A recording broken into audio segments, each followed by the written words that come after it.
자, 이번 시간에 이제 도시 및 주거환경정비법, 기본적으로 도시재생에 관련돼서 우리나라에서 가장 중요한 법이겠죠. 그래서 그 다음에 법령에 대해서 전반적으로 이제 살펴보는 시간을 갖도록 할 겁니다. 자, 기본적인 흐름은 이제 법의 체계가 어떻게 변천됐고, 정비계획에 따른 수립 절차들, 그리고 사업 종류, 방식들, 그리고 이제 관리 처분 계획이나 사업 시행 절차, 전반적인 흐름, 도정법에 따라서 법의 진행이 어떻게 되는지를 살펴볼 겁니다. 자, 법 체계의 흐름, 즉, 법 체계가 어떻게 개편되었는가, 그런 내용들과 배경, 그리고 기존 정비 사업들과의 차이점을 통해서 우리는 도정법에 어떻게 등장하게 됐는가를 이해해 보는 시간을 갖도록 할 겁니다.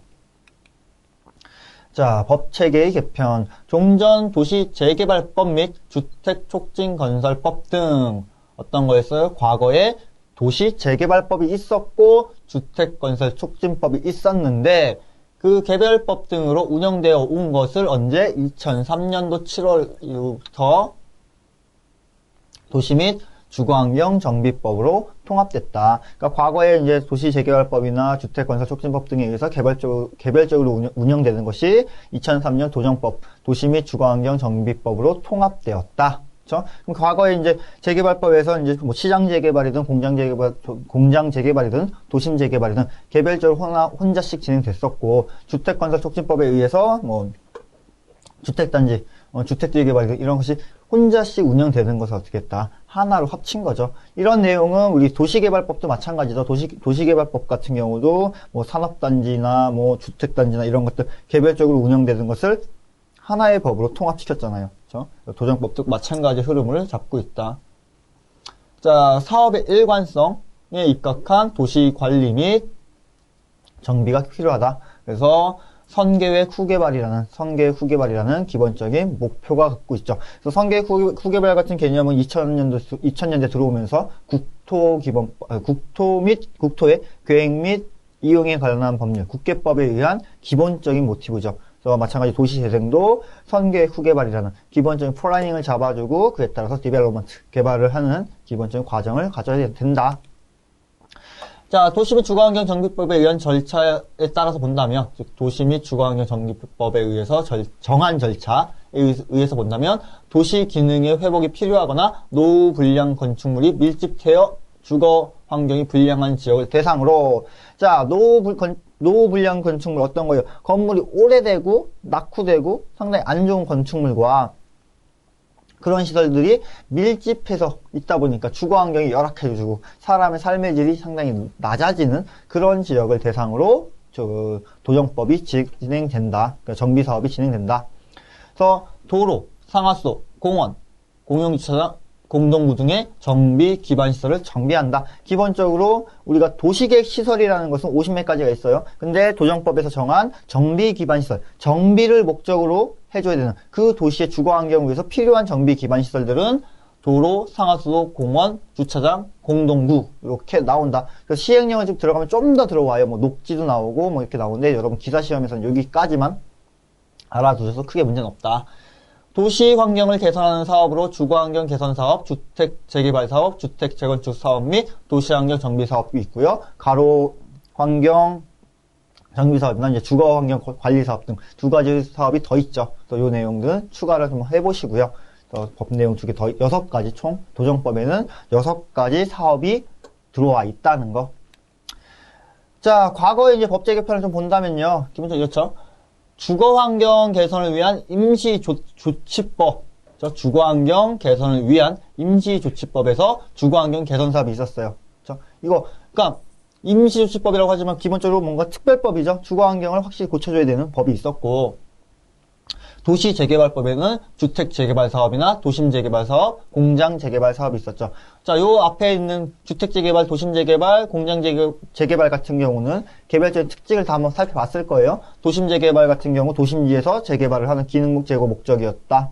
그리고 주택지 같은 경우는 주거지에서 개발사업을 하게 되는 내용이었고요. 공장도 봤습니다. 자, 주택건설촉진법 중 재건축 관련 규정에 의해서 주택건설촉진법 중 재건축과 관련된 사항에 의해서 주택 재건축 사업이 있었다. 그럼 여기 있는 이와 같은 사업들을 묶어서 어떻게 도시 및 주거환경 정비 사업이라는 정비법이라는 것이 만들어진 거죠. 그럼 여기에 들어오는 것은 사업 시행 방식을 기준으로 주거환경, 주택재개발, 주택재건축, 도시환경이죠. 그리고 요 두 개 같은 경우 주거환경 관리사업하고 가로주택 정비사업은 2012년도 8월자로 추가된 내용이에요. 그러니까 좀 전에 이제 개별적인 뭐 마을 만들기다, 가로정비 사업이다, 이런 내용들을 좀 끌어안게 되는 추가적인 내용이라는 거. 그래서 여러분이 이제 학부 시절이나 혹은 업무를 하시면서 그 도정법에 대해서 배울 때, 공부하셨을 땐 요 네 가지 사업만 있었을 거예요. 근데 이제부터는 요 두 가지, 그죠? 요 두 가지가 추가되는 과정까지 생각을 해야 된다. 그래서 그 주거환경 관리, 아무래도 주택들 건들지 않고요. 그 인프라만 고쳐주는 주거환경 관리 사업이 있고, 가로주택 정비, 도로, 그렇죠? 도로 주변구만 정비하는 이 두 가지 사업도 도정법의 사업으로 추가된다. 그래서 이 내용 정리 한번 해보시고요. 교재를 보시면 좀 더 내용이 나와 있을 테니까 그렇게 보시면서 총 도시 및 주거환경 정비법에 의해서는 6가지 사업이 있다. 주거환경, 주택재개발, 주택재건축, 도시환경, 여기에 주거환경 관리사업과 가로주택 정비사업이라는 두 가지 사업이 추가됐다는 거, 요 개념 정리해 보시고요. 자, 배경으로 본다면 1970년대 이후 산업화 도시화 과정에서, 자, 1970년대가 어떤 시기예요? 우리나라 경제 발전을 위해서 중화학공업을 육성하고 경부고속도로를 축으로 양극화, 서울과 부산이라는 두 개의 거점 개발로 엄청난 산업화를 이루었죠. 산업화를 통해서 모더니즘, 뭔가 그런 개발들, 기능들이 증가됐고요. 도시화는 어떤 거였어요? 물적 측면의 도시의 외연적 확산이 있지만 기본적으로 그 인구적, 행태적 측면을 본다면 사람들이 어디로? 도시로 몰리는 게 도시화잖아요. 그렇죠? 도시화라는 것은 기본적으로 가장 큰 개념은 인구의 이동이란 말이에요. 인구의 이동. 그러니까 70년대 서울로라는 기본적인 개념을 통해서 사람들이 엄청나게 모이게 된 것이고, 그렇죠? 이에 따라서 대량 공급된 주택들이 노후화됨에 따라, 자, 어쨌대요? 도시화가 몰리니까 우리는 도시 문제 해결을 위해서 주택 공급해줘야 되죠. 그러니까 70년대 주택들 막 건설했다고, 70년대, 80년대 마찬가지로 80년대도 어떤 거 있었어? 80년대 주택 500만호 건설 계획이라는, 서민주택 안정을 위한 대량 주택 공급 정책이 있었죠. 벌써 80년대라고 하면 지금 언제 2010년대니까 30년 지났잖아요. 그렇죠? 그러니까 이런 것들이 다 어떻게 됐어? 노후 불량화 된 거죠. 그렇죠? 그런 것들이 불량되면서 어떻게 체계적이고 효율적인 정비의 필요성이 증대된다. 제가 오늘 아침이었던 것 같아요. 오늘 아침에 뉴스를 하나 봤더니 그런 내용이 있더라고요.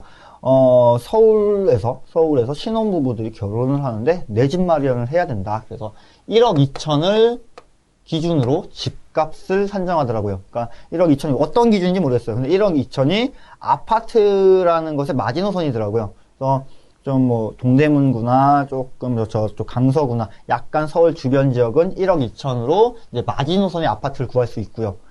강남권 같은 경우도 1억 2천짜리가 있긴 있더라고요. 근데 이런 거 80년대 지어서 건물 30년씩 된 아파트들.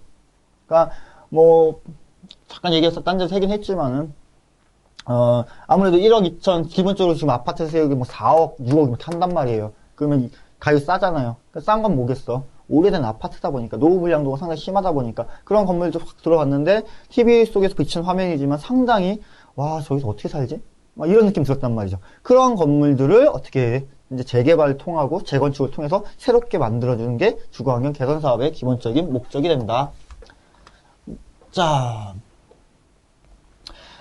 주택 재개발, 재개발 사업과 재건축 사업 및 주거환경 개선 사업이 각각 개별법으로 규정되어, 그렇죠? 각각 개별법 어떤 거였어요? 앞에 잠깐 돌아가 볼까요? 앞에 잠깐 돌아가 보면 주거환경 개선 사업은 주거환경을 위한 임시조치법에서 진행됐고 주택 재건축, 도심 재개발, 공장 재개발은 도시재개발법에서 진행됐었고 주택법에 의한 주택 재건축이 또 따로 들어왔죠.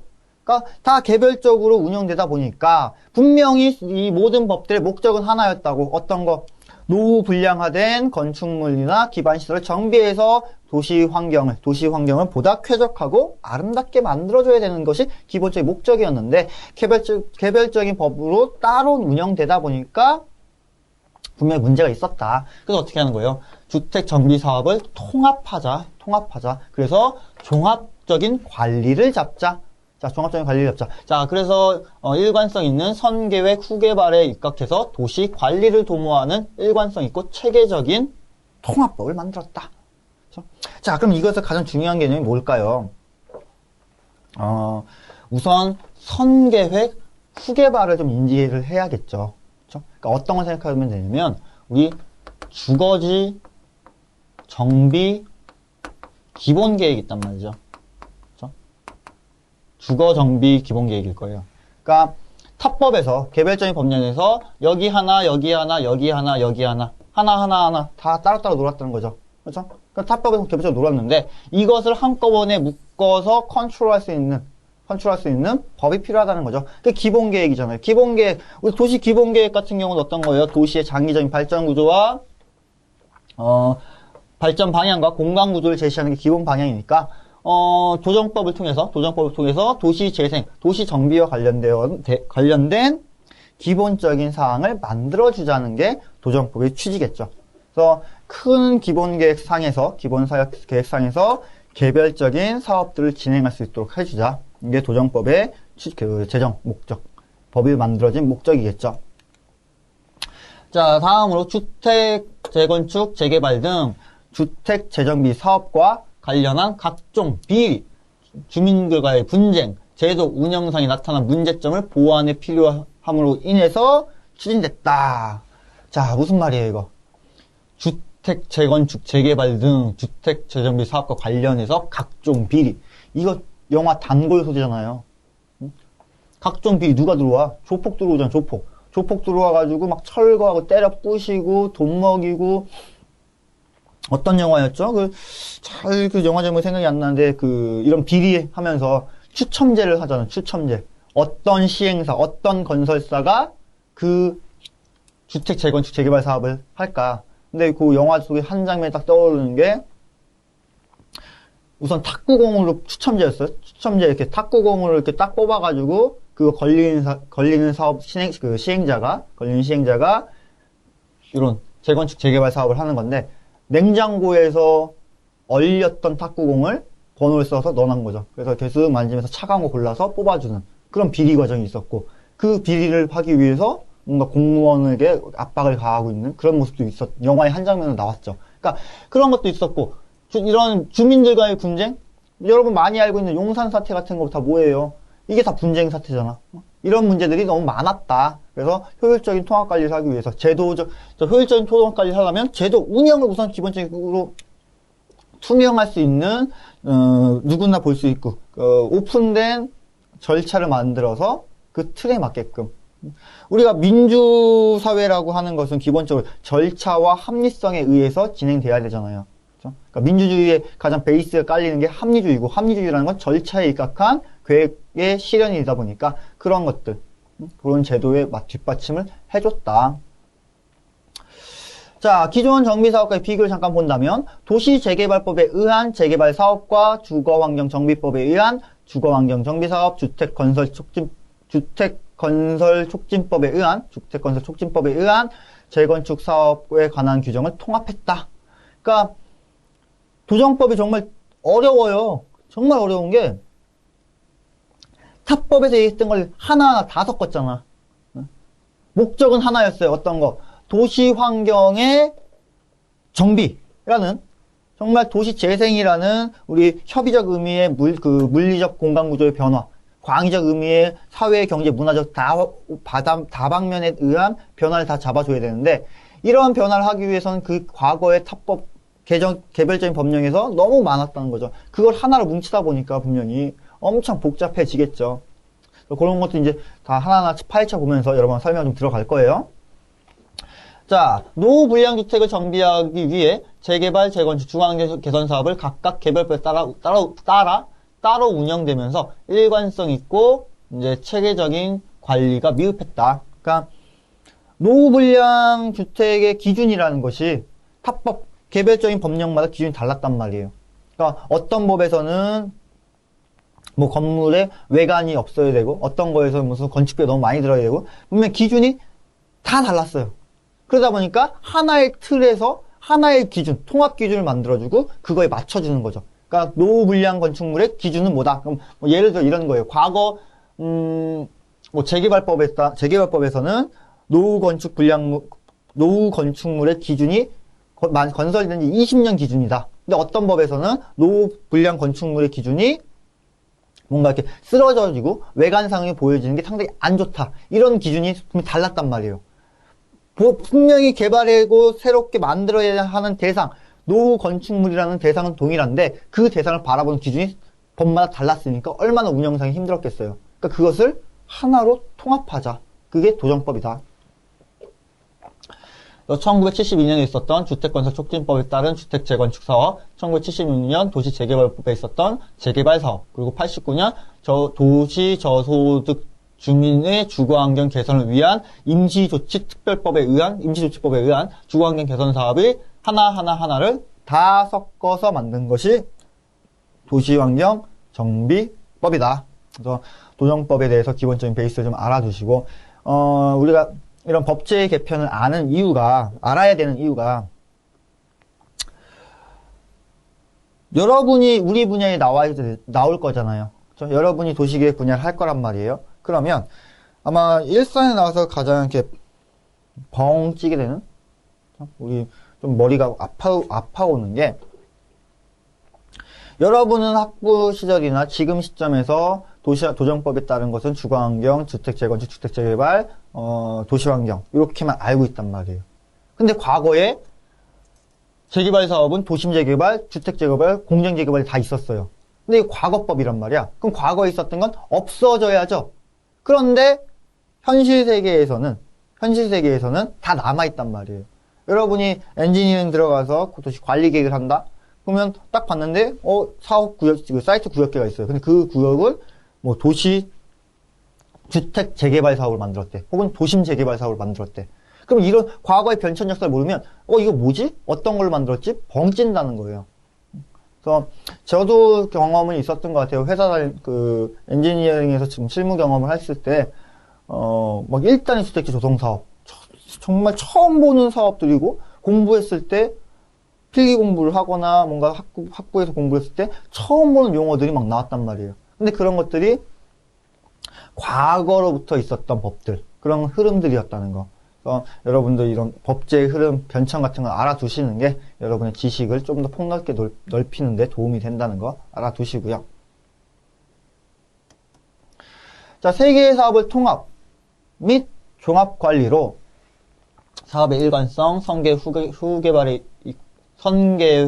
후개발에 입각한 도시관리를 도모한다. 그렇죠?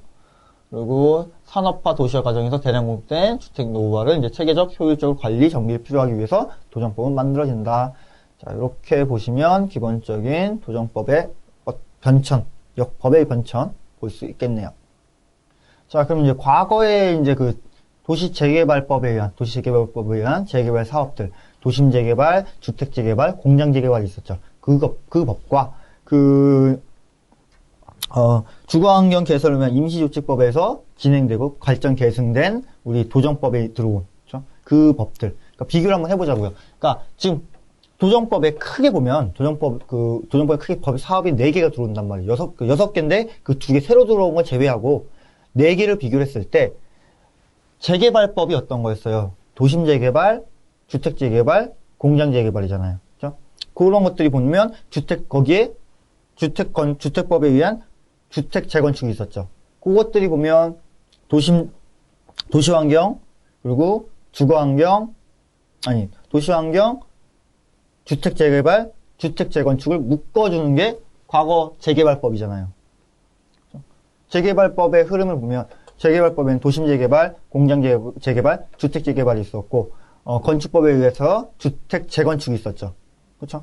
그 법과 도시 및 주거환경 정비를 위한 임시조치법에 의해서 새로운 법이 하나 들어왔잖아요. 그래서 이걸 다 묶어서 도정법이 만들어진 거고, 그러면 이 2개를 묶었을 때 서로 차이점을 한번 살펴보자는 거죠. 자, 재개발법 사업은 기본적으로 민간 위주였단 말이에요. 민간. 그러니까 여러분이 전 시간 내용 중에 생각나시면 도심 재개발 같은 경우 보면 민간이 진행하다 보니까 사업성이 공공성이 떨어지는 그런 부분이 있었죠. 근데 주거환경 개선 사업은 분명히 저소득층의 주민들의 주거 안정을 위해서 공공주도로 만든단 말이에요. 그러니까 분명히 성격이 다르죠.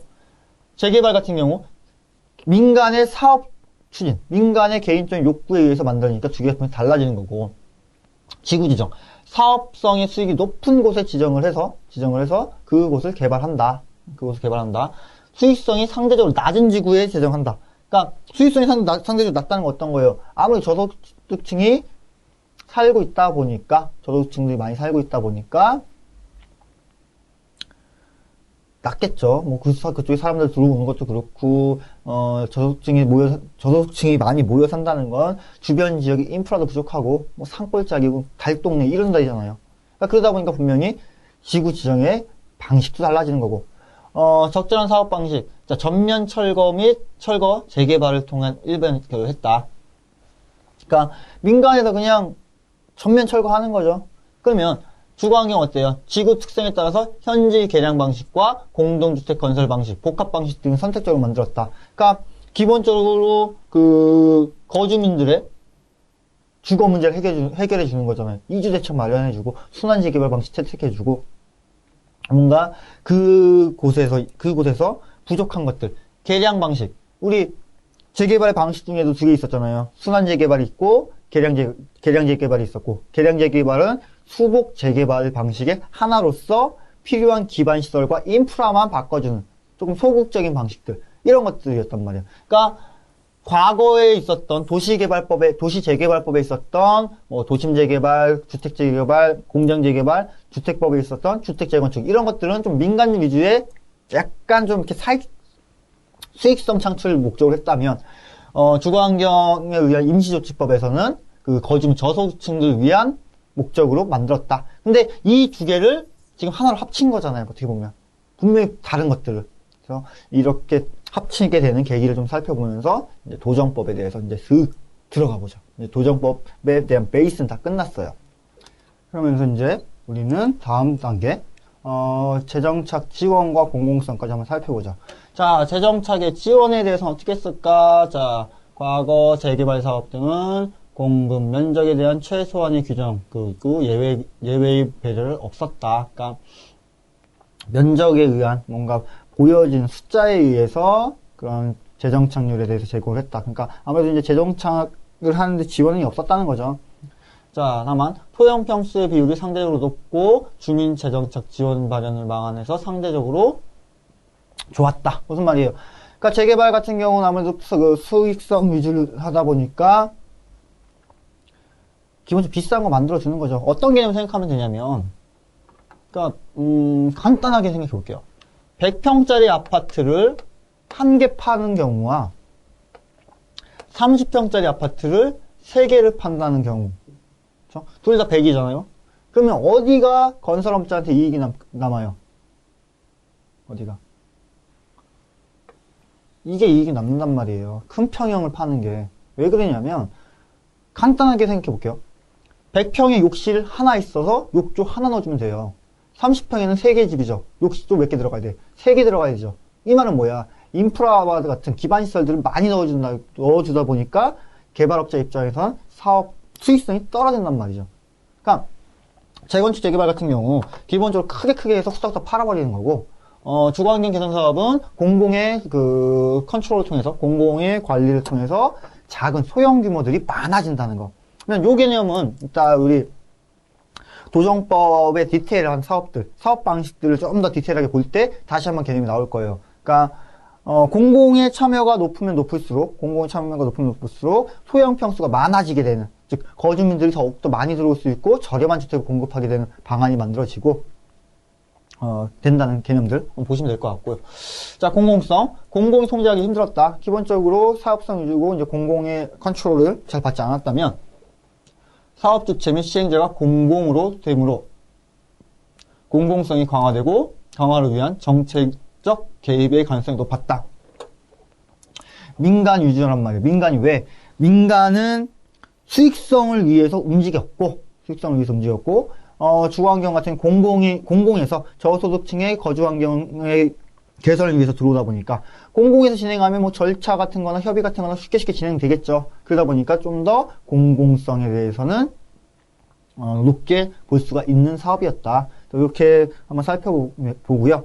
그래서 이런 내용들이 이제 법 찾으면서 도정법이 나오죠. 도정법. 그러니까 지금까지 이제 법제가 어떻게 변화됐고 과거에 어떤 흐름이 있었는가 살펴봤다면 이제 도정법에 대해서 제대로 한번 들어가 보도록 하겠습니다. 그래서 뭐 내용을 알기 전에 기본적인 용어 설명부터 한번 볼게요.